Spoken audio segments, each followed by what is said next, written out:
За галзуу кино сувагтан тавтай морилцгоо. Энэ удаад борон та нартай 2014 онд гарч байсан A Hard Day гэх галзуу солиотой киног ярьж өгөхөөр сонголоо. Нэг мөрдөгч залууд юу тохиолдсныг хэдүүлээ одоо олж мэдцгээе.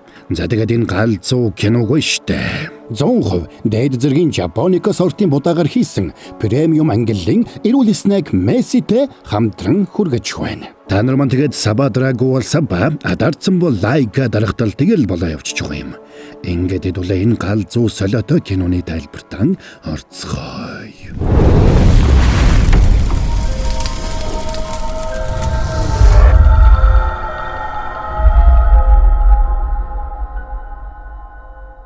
За нэг бороотой шин. Нэг залуу машинтайгаа явж байна. Нөхрийг мөрдөгч Когин. Дотоод аудитын газраас тэдний багийнхныг авилга авсан хэрэгээр шалгаж эхэлснийг мэдсэн тэр ажил руугаа яард сандраа давхиж явааны. Тэгсэн дүүн залгаад хурдан ирэх хэсгийг нь асуулаа.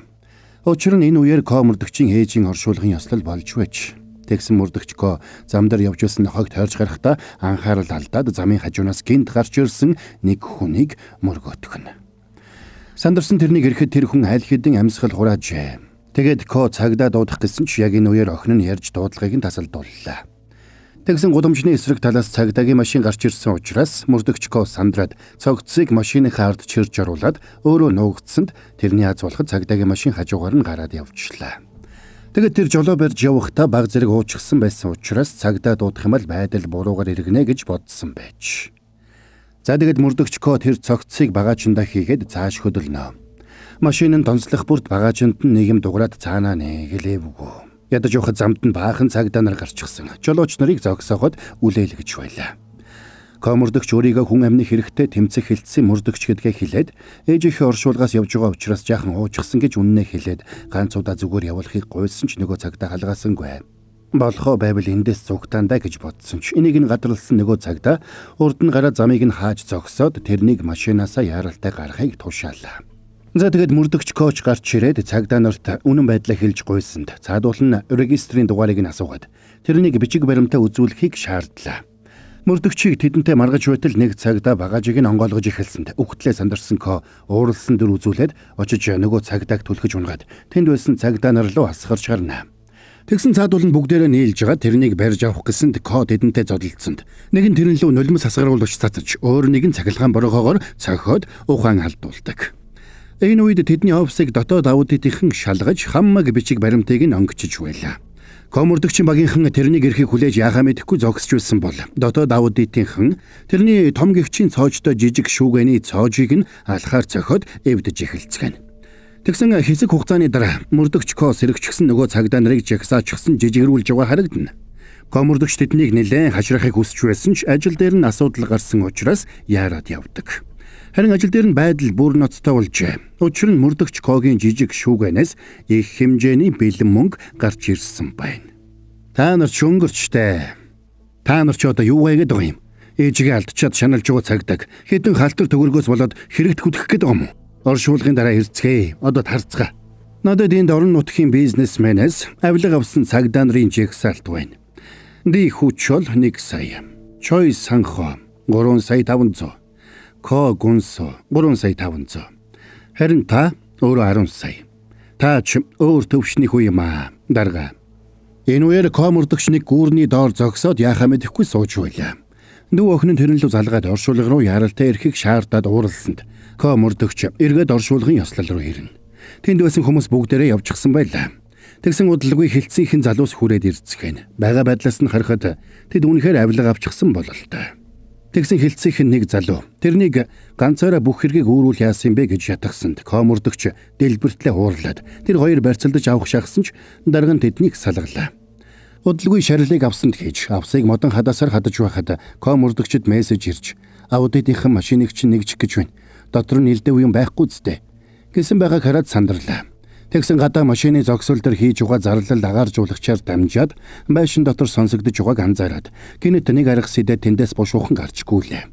Тэгэд машина оршуулгын газрын агааржуулагчийн харалдаа зогсоогоод агааржуулах хоолойд цогцсоо оруулж олсоор уяад олсны үзүүрийг хүүхдийнхээ мөлхөж буддаг удирдлагатай тоглоомн цэргээс уяад хоолоогоор мөлхүүлдэг. Тэгээд өөрөө оршуулгын газар руу шаарнууд барьсаар орно. Гайхсан ажилтнанд би ээжтэйгээ сүүлийн удаа хоёулахна байх гэсэн юм аа. Та зөвшөөрөөч. Ингэж гуугаад өгтөөтэй мөнгө өгсөнд цаадхан ч зөвшөөрөөд гараад явна. Тэгэнгүүт нь мөрдөгч шаараараа өрөөний камерыг халахалж угаад авсны модон хадаасыг сугалж эхэллээ. Тэгээд авсны тагийг нээтэл хамгаалтын ажилтан ирээд дотор юун чимээ гараад байгааг лавлж камерын хяналтын өрөөлүүд залгасанд цаадах нь камераар юу ч харагдахгүй байгааг хэлээд ирж түлхүүр аваад очиж онгойлгохыг зөвлөсөнд хамгаалагчиж яваад өгнө. Цаг баг үлдсэнийг ойлгосон холсоо бүх хүчээрээ чангааж эхэллээ. Тэгээд хамаг хүчээрээ чирсээр уудтай цогцсыг оршуулгын газрын өрөөнд оруулж чадна. Тэгээд хамгаалагчийг орж ирэхээс өмнө амжиж цогцсыг ээжийнхээ шарилын хажуугаар оруулаад авсыг таглаж модон хадаасыг гутлаараа балбаж хадаад агааржуулагчийн хаалтыг хааж авсны хажууд гашуудж байгаа хүний дүр гаргаад суулаа. Тэгсэн гинт авсан дотроос утас дуурах сонсогдно. Тэр амжиж авсыг нээгээд утсыг авах гэсэн ч ягаад ч амж харгүй байлаа. Тэгээд оршуулгын газрын ажилтан орж ирэхэд бандсандаа шууд гараад явлаа. Маргааш нь оршуулгын газрын машин австаа шарилыг аваад нутаглуулах газар руу наваачих замд авсан дотроос утас дуурсаар байлаа. Тэгсэн хинж авсыг нээж зүрхэлдэггүй. Оршуулгын газрын ажилтнуудаж авсны хүндийг нь гайхсаар арай их юм болоход коуч харамссандаа ээжээсээ уучлалгүйж гашуудан уйлна. Тэрний аз болоход дотоод аудитийнхэн ч хэлцэнхнийг нь удалгүй тайван орхилоо. Тэгээд тайвширсан дөнгөж хөдөлтөл замын цагдаа нар машина баруун эргийн хэрэглэлтийн наан зогсоочсон байгааг хараад шууд ирчээрээ очоод араас нь мөрөглөө. Ингээд буруу газар машина байрлуулсан цагдаа нар буруудаж коуч өмнө нь хийсэн аваарын улмаас машиндаа гарсан эвдэрлийг даадаглаар засуулахаар болно. Тэр өдөр санаа намарсан мөрдөгч когийн хилцсийнхэн шин даалгавраа хүлээж авна. Тэр нь хүн амны хэрэг хийсэн Гваммин гихч этгээдийг олоод барих. Тэгсэн тэр хүн нь саяхан мөрдөгч когийн санамсаргүй дайрчалсан хүн байж таарна. Тэгээд тэр хүнийг баривчлахаар явсанд мөрдөгч өөрийн ирэхгүй төгшөж эхэллээ. Тэгээд тэд нэг газарт очиод отож угаа дайрсан ч нөгөө нөхөр тэнд байсангүй. Одоо яаж байх вэ? Мөрдөгч тэрнийг ээжтэйгээ хамт болчихсон юм ч одоо. За тэгээд тэд хамтдаа алуурчин өөр газраас хайхаар болцгоно. Тэгсэн тэнд нөгөө зам дээр явж байсан нохой байгааг хараад хойноос нь очтол тэр хавь нь тэрний шүн осол хийсэн газар нь байж таарлаа. Тэгээд тэрнийг тэнд зогсож итэл замын цагдаа ирлээ. Замын цагдаа хэд хоногийн өмнө энд болсон нэг ослын талаар дуудлага хүлээж аваад ирсэн гэдгээ мөрдөгчд хэллээ. Гэрчин хэлснээр нэг хар өнгийн машинтай хүн энд нэг хүнийг дайраад багажиндаа хийгээд аваад явчихсан байж. Энийг сонссон мөрдөгч барайна. Гай болоход тэр цагдаа тэдний хилцээг дотоод аудитийнхний шалгалтаас мулталж өгсөн мөрдөгчийн хилцийн цагдаа байж таарна. Тиймээс мөрдөгчийн хилцсийнхэн ч тэрнийг найрсахаар хүлээж авна. Тэгээд тэр цагдаа тэнд байсан шон дээрх хяналтын камерын бичлэгийг үзэх гэж байгааг сонсоод мөрдөгч тэнд байсан камерыг анзаараагүйдээ харамслаа. Мөрдөгчийн хилцсийн дарагч тэр камерт алуурчны бичлэг байж магадгүй гэж бодоод мөрдөгчийг явж камер шалгахыг тушаана. Тэгсэн мань нөхөр сандарч хяналтын камерын ажилтан мөрдөгч хоёрт шарсан дахиад аваачиж өгөнгөө тэр хоёртой хамт суудаг. Замын цагдаа шинэхэн цагдаа учраас анхандаа когийн осол болсон үеийн бичлэгийг олж чадахгүй байлаа. Тэгсэн мөрдөгчийн мэрэгжлийн өвчин хөдлөөд камерын доогуур давхиж өнгөрсөн когийн машиныг дорн замын цагдаад бариад өгчихнэ. Тэгсэн мөрдөгч өмдөндөө тусаах шахлаа. Гэвч мань нөхрийн аз болоход камерын нэгтэршил муу учраас тэд хар өнгийн Kia Lotse маркийн суудлын машин сүүлийн дугаар нь 8 гэхээс өөр мэдээлэл авч чадлагүй өнгөрдөг. Маргааш нь мөрдөгч ажил дээрээ ирээд хотод байгаа 8-аар төгссөн дугаартай хар өнгийн Lotse маркийн машинуудын жигсаалтыг гаргаад судалж эхэлнэ. Тэгсэн 8-аар төгссөн хар өнгийн Lotse маркийн машин маш цөөхөн байлаа. Тэгсэн ширээний утсан дуурайд нэг хүн сурвалжлагдаж байгаа Гвамминыг харсан гэж мэдүүллээ. Тэгсэн мань мөрдөгч сандраад мэдхи утсаар тоглоод угаарай гэд утсаа тасалждаг. Тэгсэн нөгөө хүн дахиж залгаад мөрдөгчтэй холбогдно. Би чамайг утсаар бити тоглоод бай гэсэн шүү. Би сурвалжлагдж байгаа хүнийг харсан гэж хэлээд байхад яахаараа утсаар тоглосон болчт юм бэ? Би тэр Гвамминыг харсан. Тэгээд тэр чинь хаана байгаа юм? Харин тэрийг би танаас л асуумаар байна мөрдөгч. Тэр хүн тэнгэрт нисчих үү эсвэл газар дээр орчих уу? Хара Lotse машинтай гүнсүү.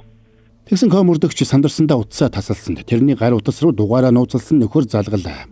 Нөгөө нөхөр ажлынх нь утсаар ярьж ажлынхын залуугаар гар утсаа авахыг сануулсанд аргагүй байдалд орсон мөрдөгч утсаа авна. Чи хий юм бэ? Би чамайг Гвамминыг алахыг харсан хүн байна. Хүн алчаа тайван унтаж чадчихна уу? Чамайг юу яриад байгааг би ойлгохгүй шүү. Чич өрөвдөлтэй амт юм да. Өөрөө нэг л андуураад байх шиг байна да. Машина сайхан засуулчаа шүү. Завгүй ажиллаж та? Осол гаргаад даатгалаараа засуулсан юм. Та хүн андуураад байх шиг байна. Би уцаа тасаллаа шүү. Би ер нь Игва минийг янжаа ууланд харсан гэж цагдаад мэдвчүү. Чамаг тэр хүнийг гүнзгий болсон гэж л найдаа да. Чи уцаа тасалах юм бол би цагдаад мэдэгдэнэ. Чи тэрнийг алаа үсттэй. Чи муу навш. Яг хий юм бэ? Чи өөрөө хаана вэ? Чи намайг дахиад хараавал би цагдаад мэдэгдэнэ. Би чамайг баг зэрэг тайвширхаар шаардлага хэлнэ. За тэрнтэй ингэж ярьж үтэл Когийн хажууд ёсолсон цагдаа нарын дуу утсаар нь бас дуулдсанд өөртөө ярьж байгаа хүн хажууд нь нэлээд ойрхон байгааг тэр ойлгож ийш тийш анхааралтай ажиглана. Тэгсэн өөрөөс нь холгүйхэн нэг залуу гудамжны утсаар залгачхад таслаад гарч явж байгаа харагдлаа. За sorry байж байгаа. Борон та нарт гэсний гоё юм хэлээд хий. Canon үзэх агшнаа next level болгоо.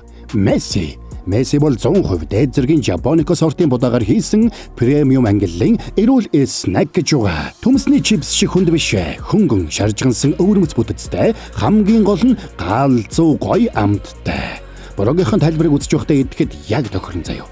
Гэртээ сууж байхдаа ч кино театрт байгаа юм шиг л vibe-ыг мэдрэн гэд боддоо. Галзуу биз? BBQ chicken зүгийн балтай чихэрлэг гэсэн төрлүүдээс сонголтон хийгээрэй. Кино тайлбараа үзэхдээ Мессиг бэлт. Ягд гэвэл чигнэмиг дуусгатал жинхэнэ кино эхэлдэг.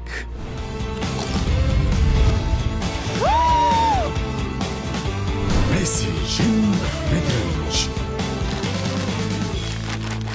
За тайлбараа үргэлжлүүлцгээе. Тэгээд тэр хүнийг таксинд суугаад хөдөлмөгцөн араас нь дагалаа.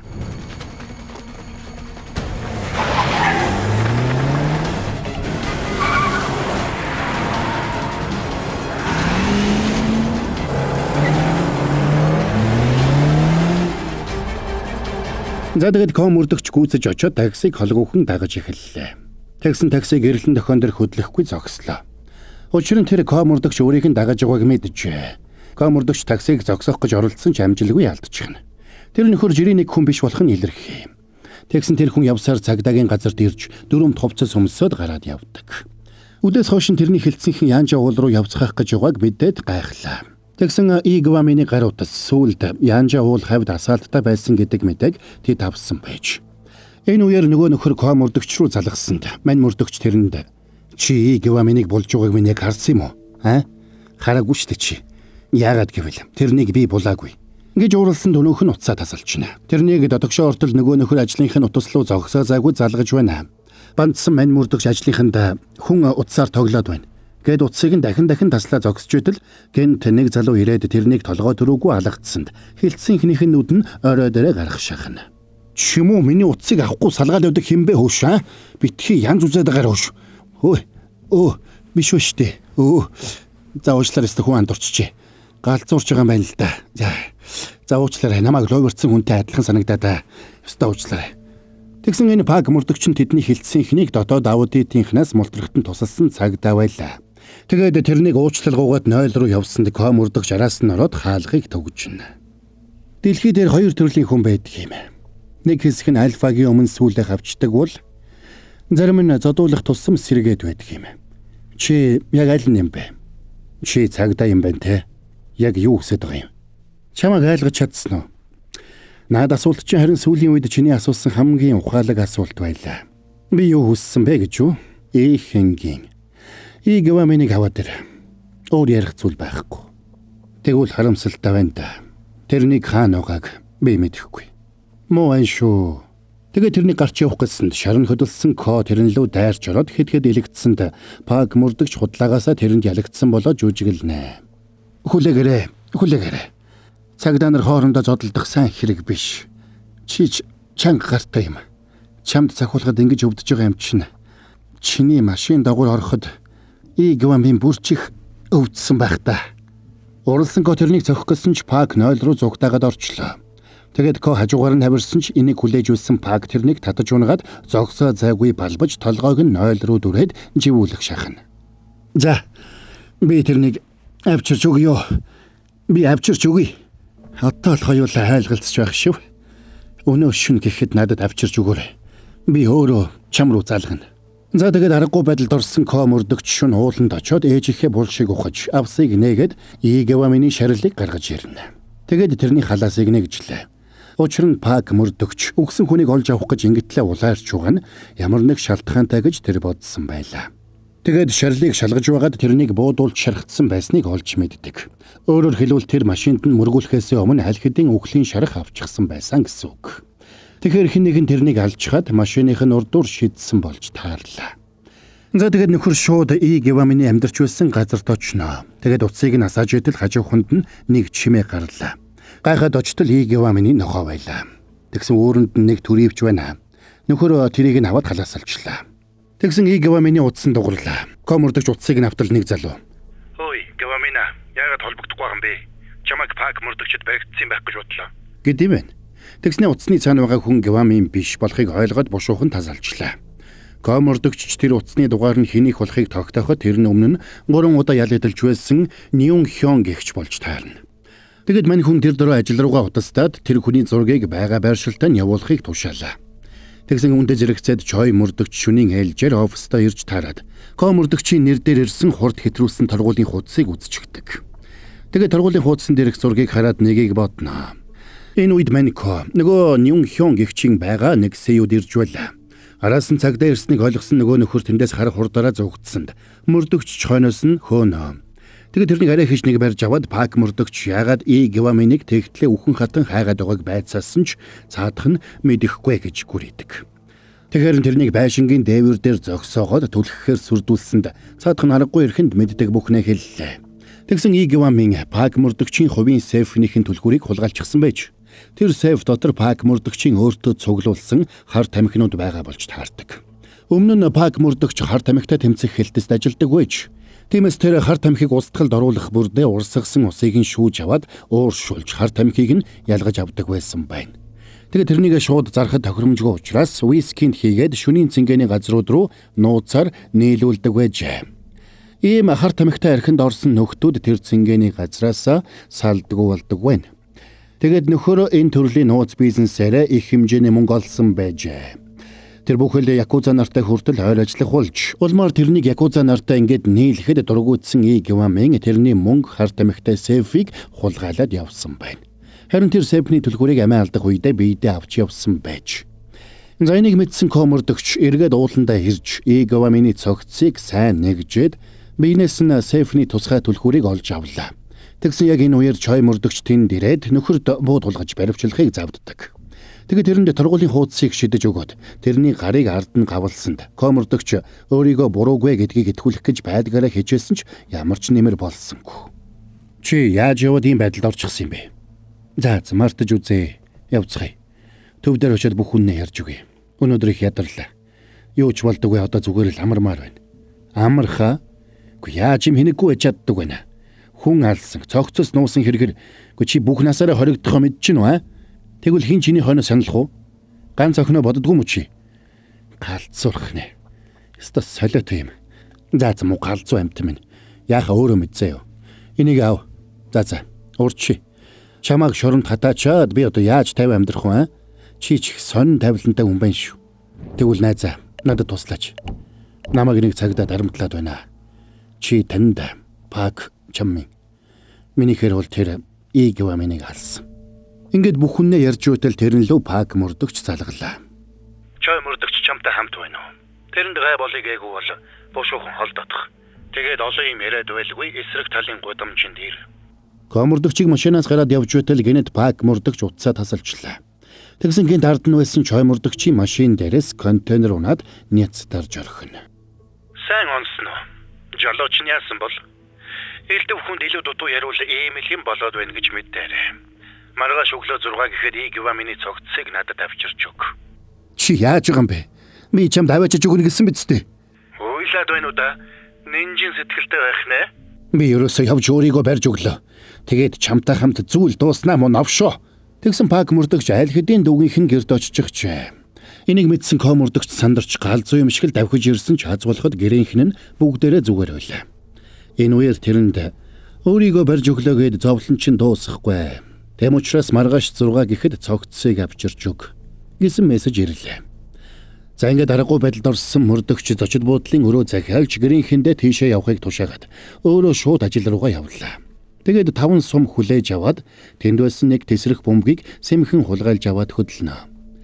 Өөр цайхад комордогч багаачнда Игвамины цогцсыг хийгээд доор нь тесрэх бөмбөгөө хийж уулзахаар тавуулсан газартаа очлоо. Тэрнийг ирэхэд Пак мордогч нэг машинтаа ирж гисэн сууж байна. Тэгээд Ко цогцсыг үүрсээр машин дээр нь ирсэнд Пак мордогч тэрнийг нэгжиж бууныхын сумыг газар тасгаад цогцсыг металл илрүүлэгчээр шалгаж эхэлнэ. Чи буудад алжчихсан юм уу? Бараг л тийм гэхүү дээ. Яг буудсан чинь чи ирээд тас хийтэл мөрөгцсөн. Тэгэхээр чи юу би юу? За энэ ч ямар хамаа байх вэ? Ингээд болчихсон уу? Би явлаа шүү. Болчихсон. Яасан? Баримт авмаар байгаа юм уу? Тэгэд Ко мөрдөгчийг яг явах гэтэл Пак мөрдөгч тэрнийг буудахаар бууга гаргаад ирнэ. Энийг нь мэдчихсэн мань мөрдөгч. Би 10 гаруй жил цагдаа хийсэн. Тийм болохоор би хамт атгалтайгаа ирсэн шүү. Хэрвээ чи намайг алвал өглөө гэхэд төв рүү миний бэлдсэн мэйл очино. Тэнд чиний хууль бус хар тамхины асуудал. Бас чой мөрдөгчийн аминд хүрсэн баримт хүртэл бий. Тийм болохоор намайг яг одоо буудаадах л да навш минь. Буудач. За яалаа гэж чамайг алгав дээ. Гэхдээ хоёулаа нэг завин дээр сууж яваач. Чи одоо яваа. Ажлаа сайн хий. Минийга сайн өсгөөрэй. Тэрнийг машина асаахад Ко мөрдөгч бушуухан машин лугаа алхна. Тэгсэн Пак мөрдөгч машинтайгаа ирээд хажууд нь зогслоо. Цагта бөмбөгөнд дэлбэрэх цаг ойртсон учраас Ко мөрдөгч байж ядан сандарлаа. Өнөөх нь хамт хоол идэхүү гэсэн ч мань мөрдөгч хоол идэхгүй зайлж үз. Гэхдээ өнөөх нь цаашаа дөнгөж хөдлөөд машинтайгаа дэлбэрлээ. Тэгсэн мань мөрдөгч бушуухан буцаж гүгээд газар тасгсан сумнуудаа аваад сумлж живж байгаа машин руу явж очлоо. Тэгсэн Пак мөрдөгч тэндээс гарч ирсэнгүй. Тэр чихтэй живсэн бололтой. Тиймээс Ко мөрдөгч ирэг дээр цагдаа харж хэсэг зогсож байгаад тэрнийг живсэн гэдэгт итгэлтэй болсныхаа дараа машиндаа суугаад тэндээс явлаа. Ирчээр явсаар гэртээ ирээд буугаад талд хийгээд дүүрүүгөө залгасанд дүү нөхөртэйгөө Минатай хамт далайн ирэг дээр тоглож байлаа. Гэрийнхэн нь аюулгүй байгаад санаа намарсан тэр шууд дарга руугаа залгаад болсон бүхнийг хэлэхээр шийднэ. Тэгээд ажил руугаа гарахаар хаалга нээтэл дэлбэрэлтэд өртөж шаргацсан өнөөх Пак өмнө нь зогсож байлаа. Тэгснэ юуч болоогүй юм шиг нойлроод бие засчгаад гараад ирнэ. Гайхсан уу? Би бас гайхсан шүү. Альвэ хүрээдэр. Альвэ. За тэгээд нөхөр Ко мөрдөгчийг зодож эхэллээ. Мөрдөгч урдаас нь зодтолдох гэж оролдсон ч цаадах нь дэнд хүчтэй байлаа. Тэгээд тэрний дээрээс номын шүүгээг нь унгаагаад ядарсандаа ус ухаар хэсэг саадсанд Ко мөрдөгчийн урдхан шүүгэндээ хийсэн гар буун харагдлаа. Бушуухан гараа сонгоод бууга авах гэсэн ч буун гохороо нэг хадааснаас гацчих. Тиймээс хамаагүй татах юм бол буун урдаас нь буудахаар байлаа. Тэгээд яхаа мэдэхгүй байж үтэл нөгөөх нь тэрнийг хөлнөөсөн чирээд гаргаад ирнэ.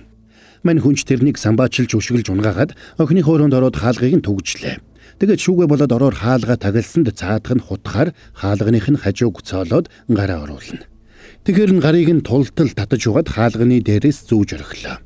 Тэгээд балконороо гараад зугтаах гэсэн ч байран дэндүү өндөрт байдаг. Гэвч яах шаргагүй учраас Ко мөрдөгч балконороо хажууг нь цонх руу очиж том өрөөндөө ороод шүүгэн дороосоо бууга авах гэж хайж эхэлнэ. Тэгсэн өнөөх нь амжаад гараа мулталлаа. Тэгээд тэр хоёр үргэлжлүүлээд зодолдцгоно. Нэгнийг алхаар улаарсан хоёр мөрдөгч бие биенээ хазаж зулгааж боож бүх хүчээ шавхацгаана. Тэгсэн ингэж ноцолдох явцдаа Пак мөрдөгч шүүгэн дор гарбуу байгааг анзаарлаа. Тэгээд хамаг хүчээ шавхаж мөлгсөөр буунд хүрээд үзүүрээс нь угзартал хадаасанд тэгэлсэн гохон дарагдаад буудаж орхино. Ингээд хэсэг хугацаанд тэр хоёрын хэн нь суманд оногдсон нь мэдэгдэхгүй байсан ч Ко мөрдөгчийн азуулахад Пак мөрдөгч суманд оногдоод амьсгал хураасан байлаа. За ингээд тэдний бүх хэрэг ил боллоо. Гэвч тэдний цагдаагийн газрын дарга өөрийнх нь удирдаг цагдаагийн газрын цагдаа нарын дундаас хүн алсан, хар тамхи хулгайлж зарсан, цагдаагийн аминд хүрсэн, машинаар хүмүүргө зугтаасан, шөнийн цэнгэний газар нууцаар ажилуулсан гэх мэт маш олон хэрэг илэрсэн гэдгийг олон нийт мэдэх юм бол бүх зүйл буруугаар иргэнэ гэж бодсон учраас энэ хэргийг дотроо дараад өнгөрөхөөр шийддэг. Тэгээд Ко мөрдөгчийн хилцээний дарга Жан мөрдөгчөөс энэ талаар хэндэж хэлэхгүй байх ам өчгийг нь аваад хэргийг бүхэлдэн чимээг үхэн хаалаа. Тэгээд бүх зүйл дууссаны дараа Ко мөрдөгч ажлаа өгч цаашид цагдаагийн ажил хийхгүй байхаар шийддэг. Жан мөрдөгч тэрнийг үлдэхийг ятгсан ч Ко мөрдөгч нэгэнд сэтгэл шулууджээ. Тэгээд тэр дүү охиноо нөхөртөө бас Мина охиноо дагуулад ээжийнхээ буулшин дээр очино. Тэрнийг ажлаасаа гарсанд гэрийнхэн нь сэтгэл дундуур байлаа. Тиймээс тэр хуучин бүхэхтэй машин аваад түргэн хоол хийж гудамжинд зарах санал гаргадаг. Тэгээд тэднийг тэндээс явах гэж байтал Мина охины тоглож байсан тоглоом дундаас Игвамины сейфний түлхүүр гараад ирнэ. Тэгсэн мөрдөгчд санаа төрж Гевамины сейфийг хайж олохоор шийдлээ. Тэгээд зүсээ хувилгаад сейф хадгалж байгаа газарт очино. Тэр сейфэнд байгаа бүхнийг авахаар томцон хурж иржээ. Тэгэд мань хүн дотогш нэг жижигхэн өрөөнд ороод сейфийг нээтэл тэр нь зүгээр нэг сейф биш, багахан өрөө байлаа. Тэгсэн тэр өрөөнд бэлэн мөнгийг хідэн игнэгээр үржигсэн байдаг. Ийм их мөнгийг амьдралдаа харж байгаагүй мань хүн шоконд орсноор кино маань конец фильм.